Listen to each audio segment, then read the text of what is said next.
The eradication of smallpox and Coca-Cola are all on this day. Welcome back to On This Day. Today's date is May 8th, 2024. It is the 129th day of the year. There are 237 days left. It is the 19th Wednesday in the 19th week and the 51st day of spring. You got 44 days left until summer. We're supposed to get some summer weather this week here in the Portland metro area. It's been raining all week in the 50s, and I guess by Friday we're supposed to be up in the mid 80s, so that should be a nice little change. Today is National No Socks Day. They need to do it on a day where there's warmer weather, I guess. Millions of people around the world love to wear a soft and beautiful pair of socks. It's an amazing invention to protect your feet from the sun and to keep them cozy the whole day. How are you?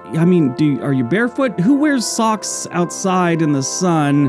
How's it keep? I don't understand. Why did they put that on their website? Protect your feet from the sun. Isn't that what shoes are for? Really, it's protecting your feet from the shoes. Anyway, today is National No Socks Day, so don't wear socks. Be a peasant, I guess. Or a Californian. Neither of them wear socks. All right, let's see what else May 8th has given us. 1884, pharmacist John Pemberton first sells a carbonated beverage called Coca-Cola as a patented medicine. As we all know, it had a pretty powerful stimulant back in the day that they've taken out. I think in the 1930s or 40s they took it out. But we can't say what it was or we'll get demonetized. 1945, World War II. The German Instrument of Surrender, signed in Berlin, comes into effect. 1970, the Beatles release their 12th and final studio album, Let It Be. You know, it's really hard to believe that they haven't been a band since 1970. I feel like I grew up with the Beatles, like they were just a thing when I was a kid, but really, I was only like 3 or 4 when they broke up. We only got 2 Beatles left. I may have told this before, but George Harrison died of cancer, and I was watching an interview with Paul McCartney, and he said he went to see him in the final days, and he just held his hand and talked for a while, and he said while he was sitting there, he realized he had known this man since he was a boy, and they've, in his words, went through so much and sort of changed the world in a lot of ways together. He never shared a hug with him, never held hands like they did, never gave a hug, nothing. He made sure he gave him a hug before he left. I was just on Rolling Stone magazine's thing on Twitter, and they list top 10s all the time. In the top 10 guitarists, he actually wasn't on their list. Not a lot of people realize that George Harrison was an outstanding guitarist. They just think he was, one of the Beatles. That was it. But he was an outstanding guitarist. 1976, the roller coaster, The New Revolution, the first steel coaster with a vertical loop, opens at Six Flags Magic Mountain in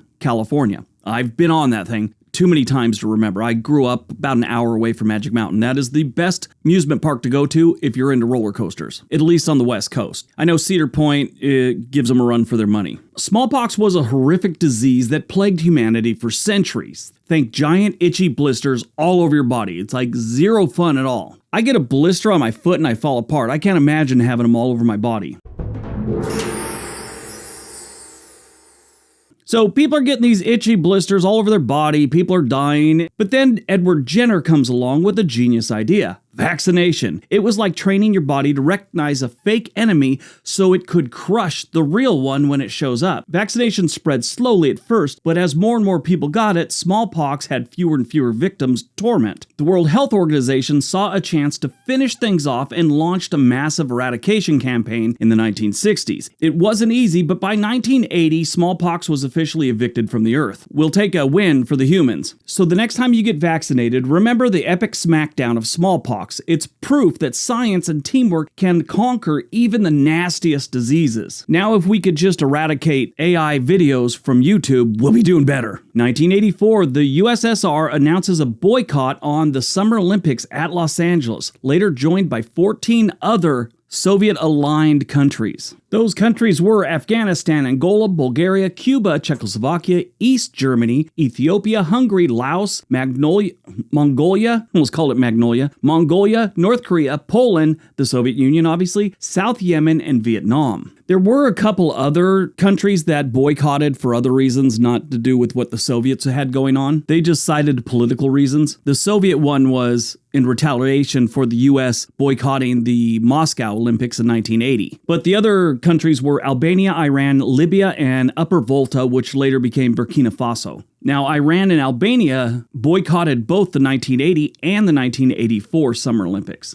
1988, a fire at Illinois Bell Hinsdale Central Office triggered an extended network outage, once considered to be the worst telecommunication disaster in U.S. telephone industry history. That could happen again if someone does something to the satellites, because most of us have cell phones now, and that's all satellites. Happening now, all kinds of companies are filing for bankruptcy. For the most part, this is retail companies that sell clothing and things like that. Now, they're trying to blame it on all kinds of different things. The economy, inflation, government policies, whatever. I think one thing that they're breezing past is the Amazon effect. Amazon has been driving businesses into bankruptcy for years now, especially in the retail sector. The latest is called Rue 21. They're closing stores in 45 states, Texas being its largest market, boasting 51 stores, followed by Georgia with 39. It's not just Amazon either. This is a clothing company that has a core audience under 50 years old. What a lot of these companies are realizing, besides Amazon, millennials and Generation Z really don't get into fashion as much as past generations like Generation X did. When I was a kid, it was what you were wearing, what kind of shoes you had. That was a big deal. Well,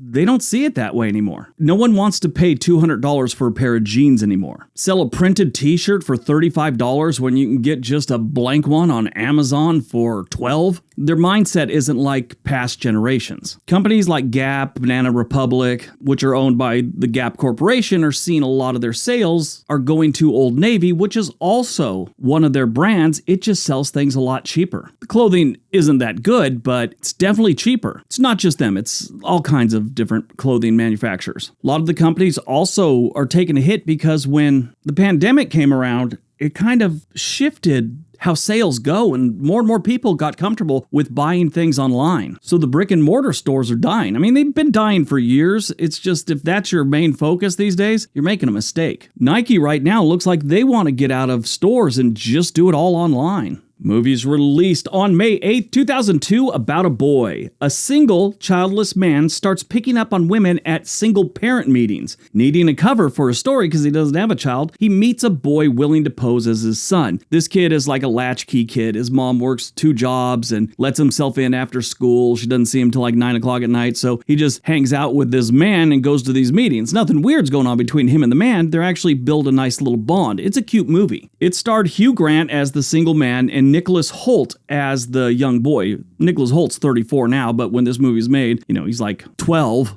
But it's a really cute movie. Nicholas Hoult went on to be in The Great, Warm Bodies, Jack the Giant Slayer, Skins, which was a pretty good show, Mad Max, X-Men First Class. He was also in Superman Legacy, which isn't released yet, comes out next year. But About a Boy also had Rachel Weisz in it, and Natalia Tena, who I love her. Toni Collette, she played the mom. Great movie if you ever get a chance. It's heartwarming. Born on May 8th, 1884, Harry S. Truman, the 33rd President of the United States. He ascended to the office of President following Franklin Delano Roosevelt's death in 1945 and authorized the use of the atomic bombs on Japan. He is my favorite president, absolutely, hands down. He was really about anti-corruption and put a lot of people out of business because they were just ripping off the American government. I also think he had one of the hardest decisions ever made by a human being, and that was to drop the bombs on Japan. I read this book on him, and he had all these advisors and everything like that, and, he didn't know what to do. And he actually called a friend of his who he always valued the man's opinion, and he saw the man as very logical. And he invited him to the White House. And they came and they talked about it, and they went over all the different things, and one of the things he said, well, Japan isn't playing by the rules of war.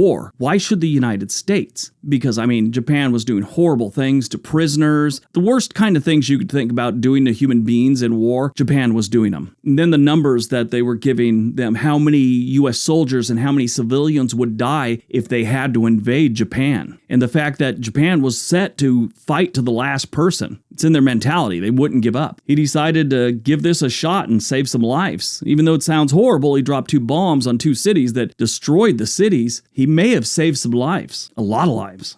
died on May 8th, 2022. Fred Ward, San Diego native who starred in Escape from Alcatraz and Southern Comfort. His other notable films included Tremors, Road Trip, The Naked Gun 33, and a third, The Final Insult. He amassed over 80 credits through his long acting career. He was in one of my favorite all-time movies from 1985, Remo Williams, The Adventure Begins. Sadly, they tried to do like a TV movie or something of Remo Williams. It was called Remo Williams, The Prophecy in 1988. Oh my God, I saw about 5 minutes of it. It was one of the worst things I've ever seen. When I was stand-up comedian, I took one acting class. Like, I was there 2 days and never went back because it's not my thing. I could have done a better job than 90% of this cast. It was so bad. Freddie Joe Ward was born in San Diego on December 30th, 1942. He was part Cherokee. His father was an alcoholic criminal who was repeatedly imprisoned, and his mother left him when Fred was just 3 years old. It gets good after this. He was raised by his grandmother until his mother had rebuilt her life and remarried a carnival worker. That's something you don't really hear, is that someone rebuilt their life with a carnival worker. Before acting, Ward spent 3 years in the United States Air Force. He was also a boxer, breaking his nose 3 times, and worked as a lumberjack in Alaska. Also was a janitor, a short-ordered cook, and then he went on to study acting in New York City. Fred Ward died on May 8, 2022 at the age of 79. They didn't give a reason how Fred Ward or what he passed away from, but they did say that they wanted memorial donations given to Boston University Center for the Study of Chronic Traumatic Brain Disease. Degenerative brain disease, sorry.